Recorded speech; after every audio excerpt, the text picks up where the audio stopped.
One of the most important skills for the future is maybe to reinvent yourself, to be able to reinvent yourself. Yeah. Is this a superpower or not? This is the thing. And then, if you want to go further, if you need to reinvent yourself every time, who are you then? Shit. Like this is the question I ask myself. I love to reinvent myself because it's fucking hard, don't get me wrong, It's Yeah, hero's journey. changing habits, changing your environment, changing the Yeah. space, the people around you. Yeah. It's not easy.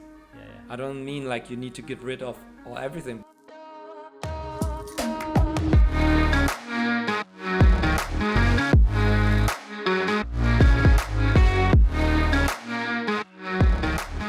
Today, like I said to you before, it's so amazing how the universe works with the synchronicities. And I wanted to do this podcast with you, but I genuinely thought that you would have left by now. Mm. And so I did the podcast with Lee recently, and obviously we met on the weekend away. And I had finished the podcast. I was thinking, who am I going to get next? I'm pretty sure you've left. And that evening we got to the beach to have a little get together, and there you were. Yeah, true. So I was like, I got to get you. You're leaving the country tomorrow. I'm so glad we can sit down and do this conversation. Because every time I've had a conversation with you since I met you, it's just been one of those no ways. That's really cool, and I genuinely think you're a super interesting guy. So I got to get some of your stories today. I want to pick your brain and chat a little bit about you and what got you. So we met on an ayahuasca weekend. True. On a retreat, and everybody that I met that weekend was phenomenal. But some of the stories you told were insane. So I want to kick this off with a little bit about you, your history, some of your struggles. You mentioned it before we were chatting now, and what got you to being in South Africa on an ayahuasca retreat. So yeah, a little bit about you. Yeah, cool. First of all, thank you for this invitation. I mean, the power of universe brought us together, I believe. Where shall I start? So my name is Erdinc, and I grew up in Germany, and I'm also living in Berlin right now. But in December last year, I decided to escape the lockdown in Germany, and I came to South Africa because I've been here before in 2018 for the African burn, and I really like the nature and energy here. I said, hey, maybe I should go to South Africa again. And then Cape Town happened, so I came here last year in December to Cape Town.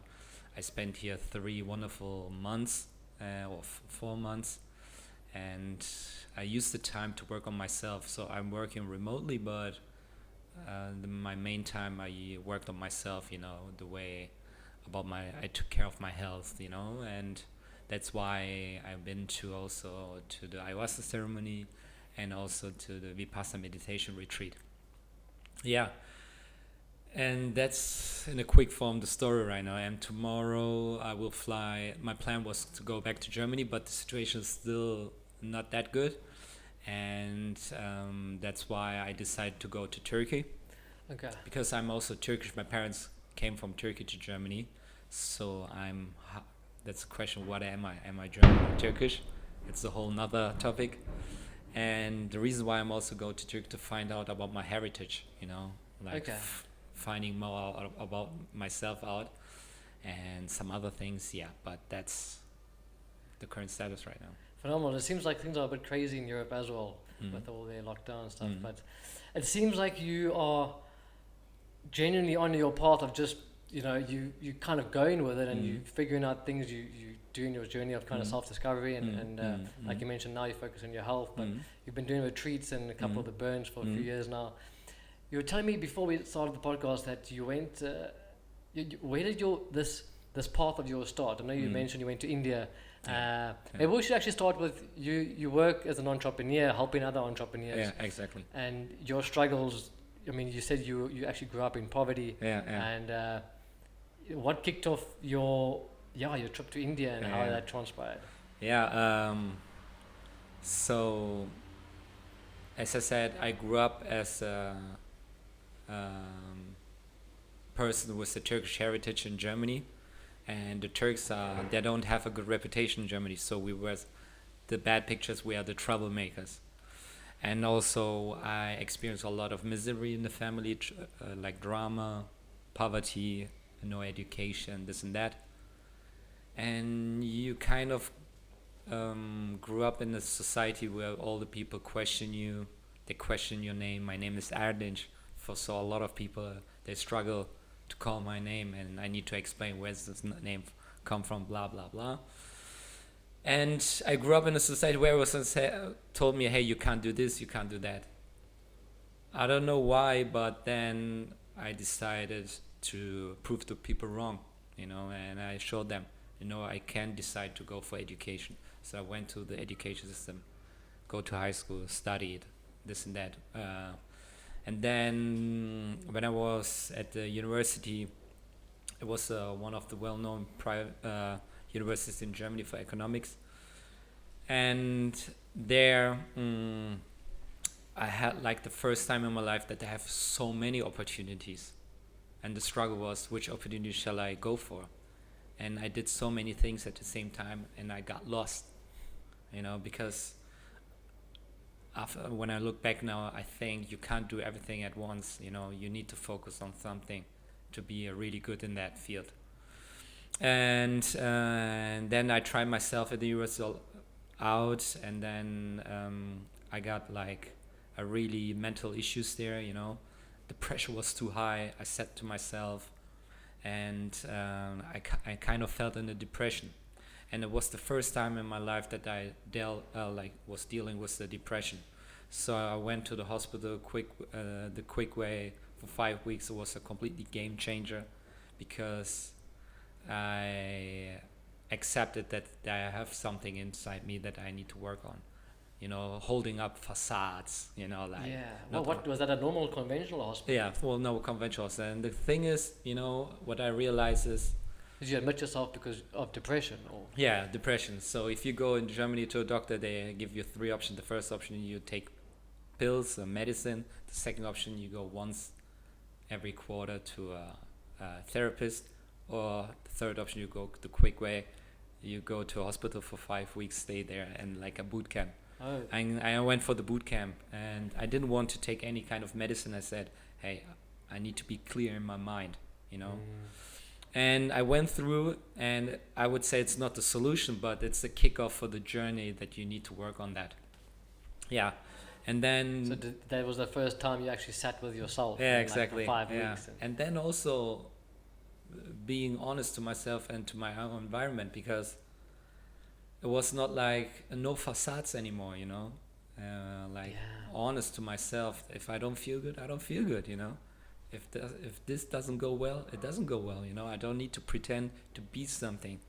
Just being real to myself and to my environment. And it helped me a lot, because holding up the facade takes so much energy. So, yeah. And then quick jump, and then on side on that, I decided to go for entrepreneurship. I used to work in the financial sector and management consulting, but then I said, I think entrepreneurship could be something. So I work in different initiatives, and then ended up running my own accelerator program. And I'm working for the Hasselplatten Institute in Germany. It's a tech school, and I'm running the Media Tech Hub Accelerator. And what we do mainly, we support early stage startups with a 6 months program. And the last 3 years, I support around about 70 startups. And with every startup, for the journey of 6 months, I learned so many things. I really appreciate it, because through the founders, I get access to different fields. This founder could maybe go into the health sector, the other one goes to the e-commerce sector. So you see a lot of insights, and this is what I'm really happy about. And this experience I share always with new startups that I work with. Yeah, it's phenomenal, and you get to get a taste for all these different industries. Definitely, and how they work. And definitely. And also what I really like is, as an entrepreneur, I mean, we talk about that, you need to challenge the status quo. Whatever idea you have, a lot of people will doubt on your mission, on your vision, on your goals, but you need to prove them that they are wrong, And so many times we live the reality of other people. But as an entrepreneur, if you're able to invite the people in your reality, then the crazy thing starts, you know. That's powerful. Yeah, that's powerful, and this is what you try to chase. And yeah, this is like mainly what I do. Yeah. And you told me something earlier, which I was like, "Fuck, that's cool." I want you to maybe, if you don't mind, repeat it about being poor or broke. Yeah. If you don't mind sharing Yeah. that. So I think if I look at people and if we have deep conversations and they struggle with life issues, whatever, I always ask them, are you broke or are you poor? You know? And for me, being broke means you're financially unstable, you're fucked financially. But as soon you get a job, you can get out of it, you know, no problem. But being poor is like, it relates to your mental, the way you see the world. Do you see the world as a challenge, or do you see the world as an opportunity? You know, and that's for me a main difference. And that's why I always encourage people to focus on not being poor anymore. Because if you're not poor, you can do whatever you like, you know, whatever dark situation you are, you can get out of it because you trust yourself, you see the opportunities, and then you go for it, you know, if you are ready for it. So, yeah. Fuck yeah. I love that, man. That's powerful. That's really powerful. That's, it's all mental. It's all, once you start to realize the perspective is all in your head, and then 100%. it's just, you might be a bit financially, you know, not in the greatest space, but okay, then you're going to figure it out. It's going to, you know, things are going to happen, and it's about having the right mindset. Which is totally. great. This is what I always say. You can take everything from me, you know. I could be broke again, like, but it will not bother me, you know. I know, I believe myself to get out of it, but I will be never poor anymore, you know, because no one can take it out of me, you know. That's the thing. That's amazing. I was speaking to Tara after that on Saturday, and she told me, I mean, she shared with me what you had shared with her, and it relates to kind of, you know, judging somebody before you get to actually know them. Yeah. So I want to jump to that because after our ayahuasca weekend, you went and did a 10-day silent vipassana meditation retreat. True.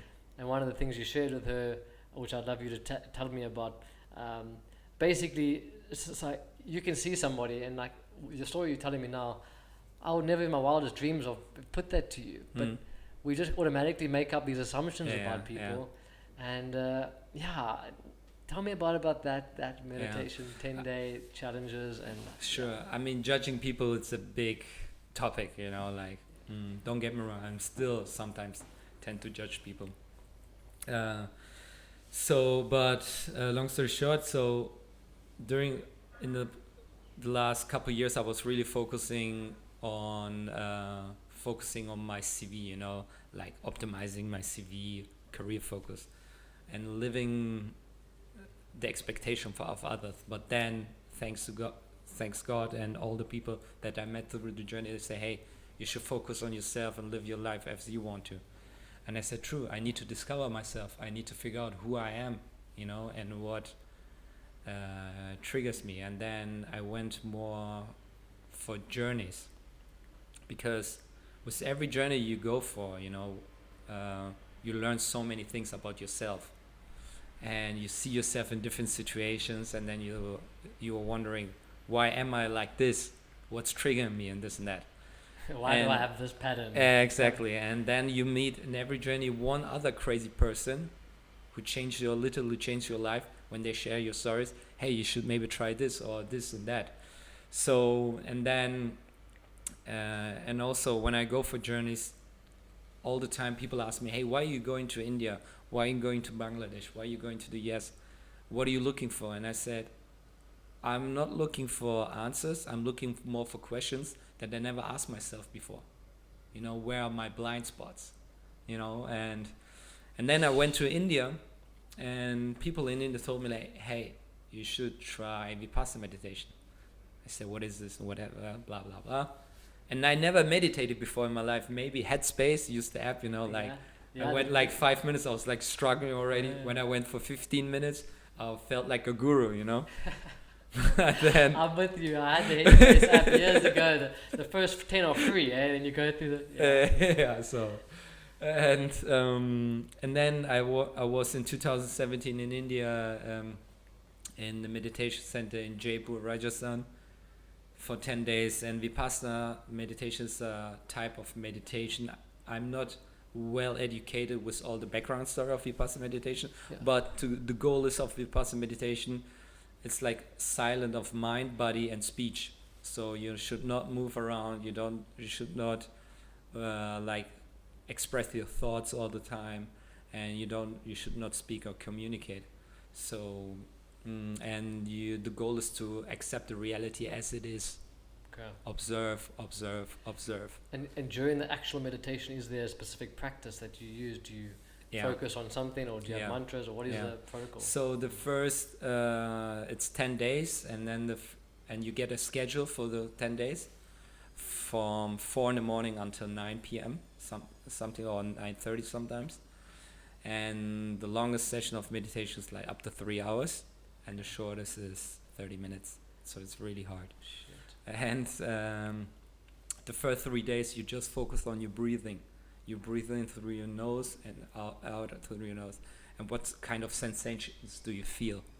And then after the third day you do a body scan, and then you start to feel your sensations.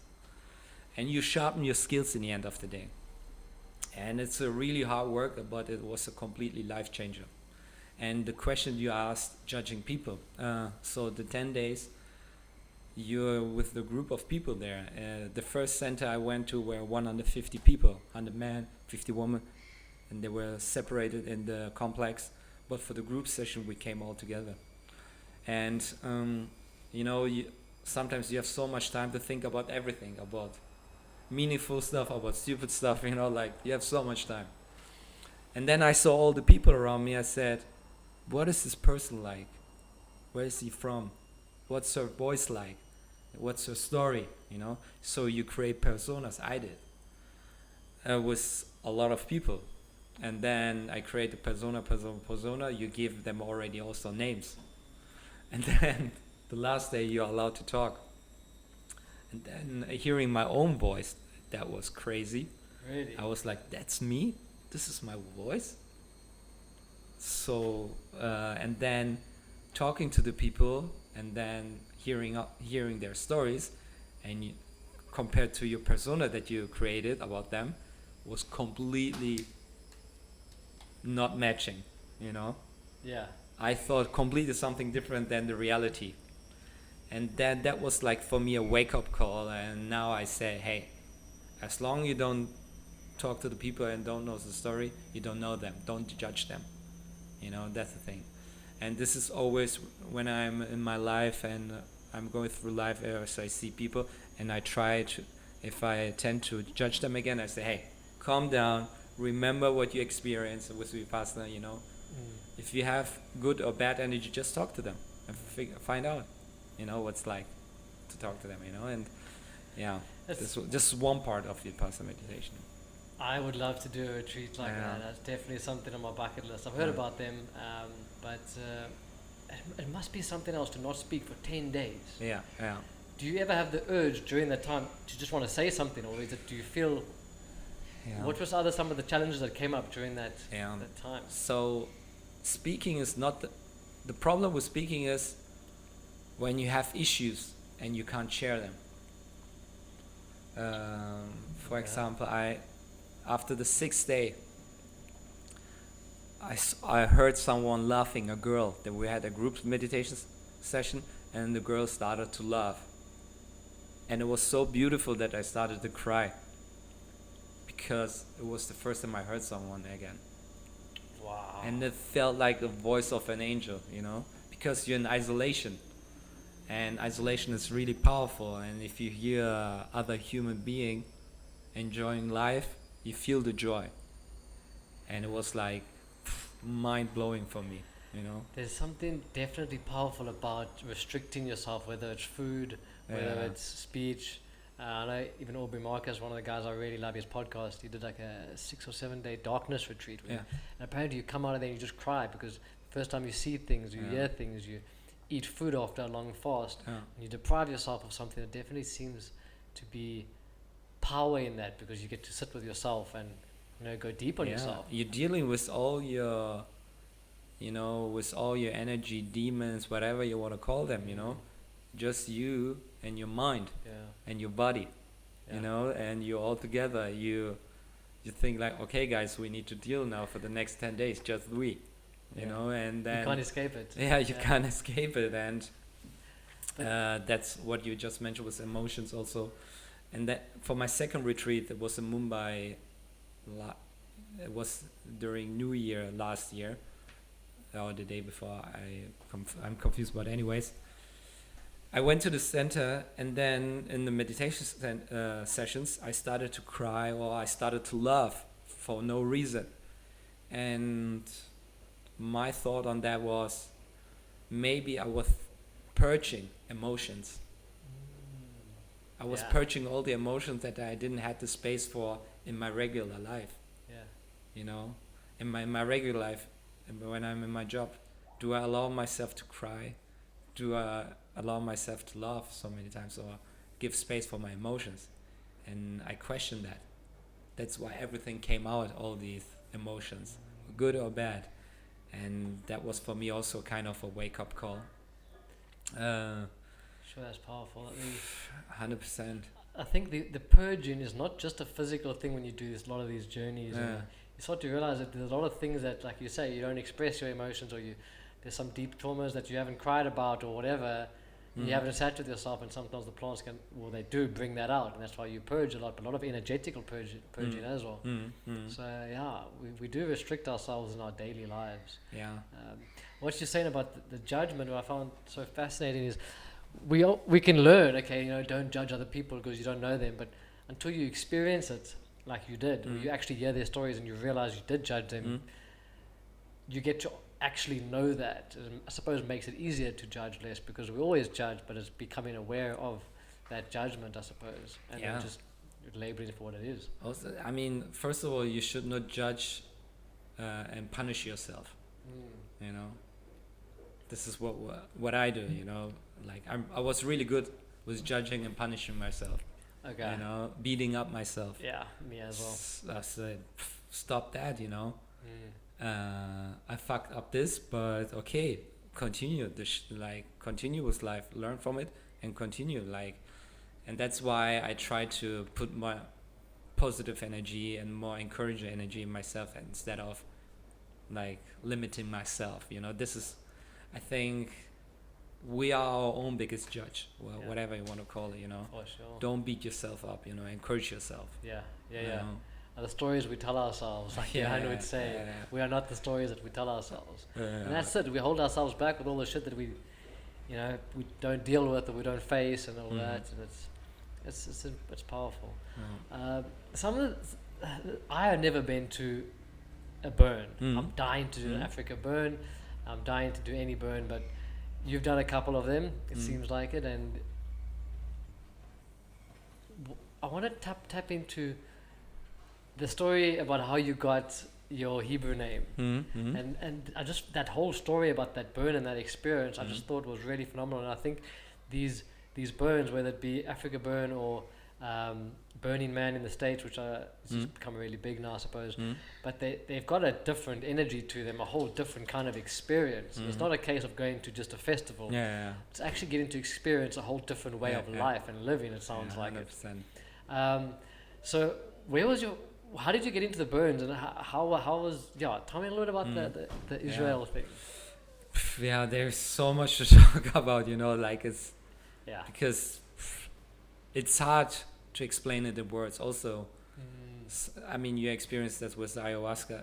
It's hard sometimes to describe an experience, whether it's ayahuasca, vipassana meditation, or burn, because you would limit it. But it's more than that I just explained. It's like a big topic. And so in 2016, I was before I went to India and did all the vipassana trip, I was in San Francisco in the US, was involved in the startup scene there, trying to figure out what Silicon Valley is, what is the myth about Silicon Valley, what's the vibe, energy. And then I was in one conference called the Hive Community, and I was in the US, and then I was at the Hive community. There's a conference about living a mindful life, a purpose-driven life. And there was one guy, his name is Duncan. I was really impressed by him, but I never talked to him. The way, you know, just his energy, for me was kind of an OG, you know, like a guy, you know, who went through life, and you see that, you feel kind of his aura. In a sense, he's got that freedom. He's You know, you're like, I didn't talk to him, but I said, I want to be like him, you know, when I reach his age. But anyways, and then I saw him, we had a break in the conference, and then we went for coffee. He was next to me. And I was like, in the moment, shall I talk to him or not? You know, when you sometimes see people and you're in a situation, I would love to talk to them, but I'm afraid. And I didn't talk to him. I left the coffee point and then head back. And then when I was heading back, I said, no, fuck it, I'm going to talk to him. I turned back, talked to him, we started chat, and he introduced me to the Burning Man. And I never heard about the Burning Man before. I never been to a festival before. You know, imagine that. So even if you would explain me about what's festival like, I was like, I don't know. And it was in 2016 December. And then he said, hey, you should try Burning Man this night. Okay. I went to India, spent time in India, went to Rishikesh. It's like the capital for yoga in the north. And I've heard of Rishikesh, and it's a really spiritual place also. And I was in an ashram and I had like a really shitty internet connection. But Duncan told me, hey, there's also application form for the Burning Man for people with a low income. And back then I didn't work because I took a break. And then I applied for a low income ticket. Came back to Germany in April or whatever, and then I got the confirmation that I got the ticket for the Burning Man in April. I said, okay, cool. But I didn't know still what the Burning Man is like. Then June, July, August, and I think in August Burning Man started, In August, a week before the Burning Man in the US, I asked myself, should I go or not? You know, no preparation at all. Call all my friends and say, hey, there's a festival in the US. Do you think does it make sense to fly? And all my friends told me like, you should not go. Because they don't know what the Burning Man is. They say, hey, you're gonna spend so much money, this and that, you know. And every time when my surrounding tells me you should not, it always triggers me to go for it, you know. And then this is what I did. I said, fuck it, I'm going to the burn. So no preparation, booked my flight, went to San Francisco. And then in San Francisco, I bought all I went to on Google, like how to prepare for the Burning Man. And I bought all these, I was reading all the blogs, bought a lot of shitty stuff, you know. 60 liters of water, food. Did you rent a car? So, and I had ride share. And the ride share asked me, hey, do you have a bike? Do you have this? No. So on the way to the burn, I bought also a bike, you know, and all relevant equipment. And they asked me, do you have a camp? I said, no. You can join our camp, Mighty Misfits. It's one of the camps, and we were like 35 people, mostly US Americans, and they were experienced burners. And then I reached at 4 a.m. in the burn, sunrise or whatever, you know, in the playa, in the desert. And from the moment I reached there, it blew my mind. Imagine 100,000 people from all over the world come into the desert and build a city and community and live all their fantasies as they want to, you know. They awaken an inner child again, you know. And at the burn, for me, everyone got their own picture of the burn, you know. Like, I totally respect that. I just can't talk about what I feel, what I think. For me, the burn is more than just party. Of course, you can do just party and doing drugs and go crazy, but there's way more about that. Imagine, we're talking about 100,000 people. There's, for everyone, every kind of mindset, there's something to it, discover. Whatever you're interested in, whatever, you know, like, no one can tell me there's nothing for them there. You know, like, whether running schools, running kindergartens, running parties, running ceremonies. It's like, I can't even tell you whatever, you know. How do you not get overwhelmed and be like, I want to do all of this? I tell you, back then I was smoking just weed. I said to myself, the first 3 days, I'm not going to smoke anything to process everything, you know. I need to be clear. Yeah. And then you can't discover all because it's such a big city, you know. So it's way too big. So you go with the flow. You know, and you go from one camp to another. It's more for me. Burning Man is more elevating the other people. You know, how can I help the other people to be the best version of themselves? How can I make the other person happy? Yeah. You know, how can I give the other people the feeling I'm there for you? Yeah. You know, like, and there's so much, and this has changed my life because. I think you were the one who told me you see what humans are actually possible of doing when they come together. Yeah, exactly. If I compare now vipassana meditation and Burning Man, with vipassana meditation you see what you're capable of, you know. You just deal with yourself. Yeah. But with Burning Man you combine all the different energies and then create something beautiful together. And this is way bigger than yourself. You know, because you collect the energy of other people and then crazy shit happens, you know.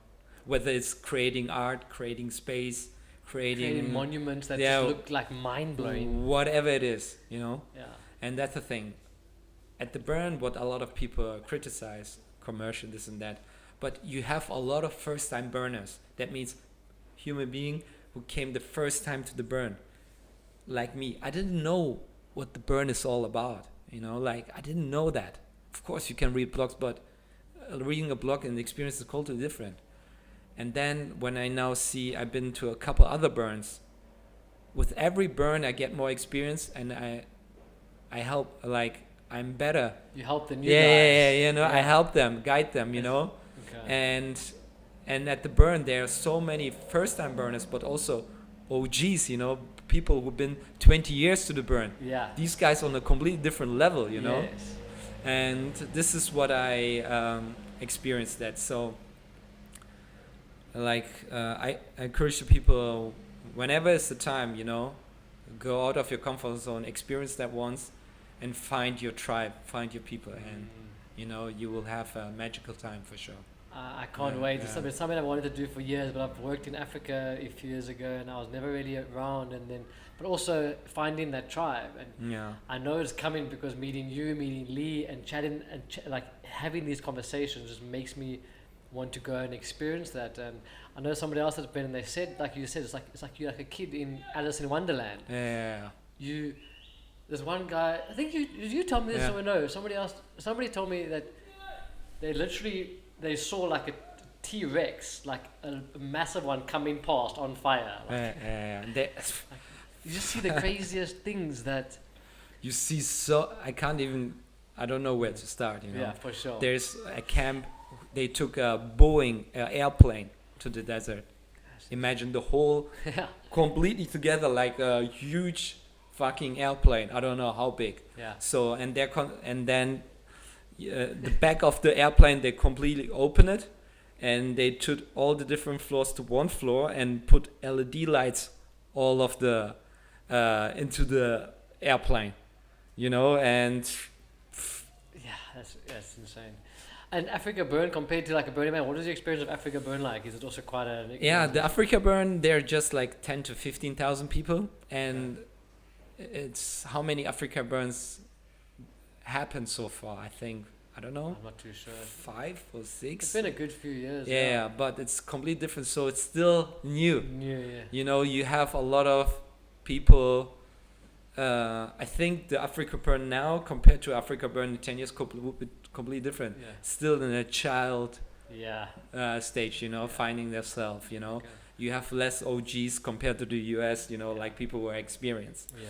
But that's the thing. If you go to any kind of burn, don't ask yourself, what can the burn do for me? You know, what can I bring to the table? You know, it's up to you. Like, a lot of people ask me, is the burn nice? I say, of course, but it depends what you bring to it. You know, You know, what you can contribute. Yeah, you know, for sure. if you go with a group of people, create a space, do something crazy, you know, do something together, you know, for other people, for yourself. Yeah, you don't want to go there with that mindset of let me go and enjoy it. Yeah, what can I add to contribute to the community? Because the main difference between a festival and the burn, at the festival you go to mostly to one gig to another gig. You see the schedule of the DJs and then you go there. But at the burn you go from camp to camp. Yeah. You know, and every camp got his own theme, you know. You could be a massage camp, you could be a kindergarten, you can do ayahuasca retreat center, you could be a sex party, you can be a music party. Yeah, that's crazy. No limits. Literally no limits. No limits. Insane. The story of how you got your Hebrew name. Yeah. I mean, I heard that. That was cool, man. That was really cool. Yeah, so I was in Israel at the Midburn, and the vibe at the Midburn, there are also 10 to 15,000. It's totally different. So I've been to Argentina, Fuego, to Brazil, Tropical Burn, to Israel, Midburn, South Africa, whatever. And everyone is different, unique, you know. And in Israel, I really had hard times to connect with the people, with the local people, with the Israelis. I don't know why, but this is the way I felt. And then I was walking around through the Midburn, and I saw randomly a camp which were able to give you a new Burning Man name. Because at the Burning Man, sometimes you get a name by the people around you or by your camp or whatever. And this camp helped you to find your Burning Man name. And I went in, and then there was a person in front of me. There was a camp, you sit down, we were like 10 guests, and there was like a stage with like 5 to 8 people, you know. There was the committee, committee for names. And then you had like a survey, and you need to fill out some questions about life. What's the definition of love? What is the experience at the burn? You know, what is your life goal? How's your relationship to your parents? Some deep questions. You fill them out, give it to the committee. They have a look, and then you sit in front of the committee, and then the guests are watching you. And then so you're like on trial. Yeah, on trial. Yeah, basically on trial. And then you chat with them about 1 hour about life. You know, how's your relationship to your father? Why did you came to the Burning Man? What's the definition of love? You discuss them openly. So some hard questions. Yeah, hard questions and deep questions. And then after you finish the questions, the committee discuss your name. And I was thinking, I would love to have a Hebrew name. I don't know why. And then the committee came back and they said, after discussing with you about this, hearing your questions, your answers, and feeling your energy, they said, we would like to give you the name Lev. And they told me, like, in Hebrew, that means heart. And I said, wow, my mind was blown away. I really liked it from the beginning. And since then, every time when I was at the Midburn, I introduced myself with the name of Lev. And it totally connected me with the local people, the Israelis, that fast, you know. It was like a door opener for them. And this is something, it was a unique and special moment for me in that moment, you know. And sounds so simple, but it could be a completely game changer. So you adopt that name for the festival, then they all accept you. It's so the experiences just sound so powerful, man. It's something I would love to experience with you one day. Hopefully. Hopefully, I was wanting to go this year, but obviously with all this, hopefully next year, I want to just plan in advance and make sure I get leave and whatever and do. But if you can come down for next year, if there is African hopefully. That'd be key if we can get Lee involved. We get a camp going. It's something that I'm dying to experience. You seem to be really living life like fucking awesome, and as you are supposed to do more work on yourself, it's we were chatting before, you kind of get into that flow and things just happen, the synchronicities happen. Before we end off and all that, I want to just like, what is the one thing you could say that's definitely like expanded your life, that you've implemented into your life, whether it's a habit or practice or... I mean, first of all, after doing all the experiences, I believe none of the experiences, whether ayahuasca, burn, whatever, vipassana, is not the solution for all your problems. I always say it's a piece of a puzzle. It helps you a little bit more understand yourself and life. But I tell myself all the time, I don't need to understand everything now, and I don't need to solve all my issues now. Trust the process. It needs time. And I still fight with my demons. You know, it's not like I'm enlightened or whatever. I still suffer a lot. But now the difference is I trust myself more. You know, I trust myself. I don't punish myself anymore. I try to say, hey, you can do it, you know. Like, okay, you have a shitty day today, respect that you have a shitty day, but tomorrow, a new journey, you know. And then that's really important. And the other thing is, you know, sometimes when you have the feeling you're alone in this world, you think like, but there's so many people who are aligned with you. You just need to find them. You don't need to find 100 people, just one, you know, and change your mind. And I met so many inspiring people. And when I say inspiring, it doesn't need to be a successful business person, you know, like just a human being who went through life with all the challenges, whatever, and overcome it, you know. That's inspiring already.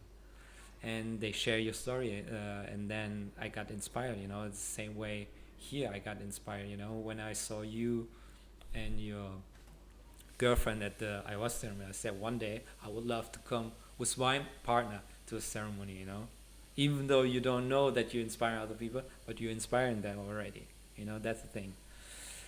And also with all these current challenge with COVID, you know, of course I'm privileged, you know. I'm in Germany, and the situation in Germany is completely different compared to other countries, whatever. I'm also privileged within Germany, being in a specific group, having a job, this and that. Totally get that. But every time when a challenge like this comes up, I ask myself, how can I can use the challenge as opportunity? I try to shift my mind. You know, like this challenge creates also a lot of opportunities. How can I like change my mindset from being not poor anymore, you know? If you just complain about COVID, you're kind of a poor mindset, you know, but you don't want to be poor, you know? You set us an opportunity. So this is how I always try to trigger it, you know? I say, okay, great, let's roll, you know, use that. That's good to hear, because I definitely complained a lot last year. We all did, you know, like this is normal, but... It's like fuck, this is crazy shit. But I feel you. Once you start to realize that you can't fight the system with the system, just you can only kind of work on yourself, and that's, I love that. What you also said about the journeys and the experiences, it is pieces of a puzzle, and some people get caught in that trap of, you know, it's you take the experience and then you implement it into your life. And I've found for me it helps kind of take off the layers and kind of take back your power. So like you said, if you're having a shit day, you don't have to always be the victim. Okay, cool, got it. So you start to cultivate more of a sense of responsibility and power in your life when you work on yourself. And it's totally. And it sounds funny, but I always say that the way I see life, you know. So I see life kind of like a soccer or football game, 90 minutes plus extra time, you know. I'm 35. I'm a minute 35 in the game right now. Yeah. You know, I have still like 60 minutes to go, you know. So 60 years. And I didn't even reach halftime, 45 minutes. Yeah. So, you know, and that's why, you know, when you play a soccer game, you also play strategically, you know, because, you know, okay, even though you're 30 minutes 35, you suck, but there's so much more to go. Yeah. You know, like, that's why I always say, hey, when your life sucks right now, I say, okay, bro, but there are 50 more years to go. You can do anything, whatever you want, you know. You just started for work for 3 years, but there's 50 left. You can do, you know, like, don't limit yourself, you know. Think also, like, try to zoom out and see the big picture also, you know. Don't be stuck in your bubble that much. Try to zoom out. For sure. I love that. That's powerful. The power of community as well, and what you were mentioning earlier had me thinking, and it's so true. Like, I'll come to ayahuasca retreat, I'll meet you, and I'll have one conversation with you, and it'll literally shift my perspective on things.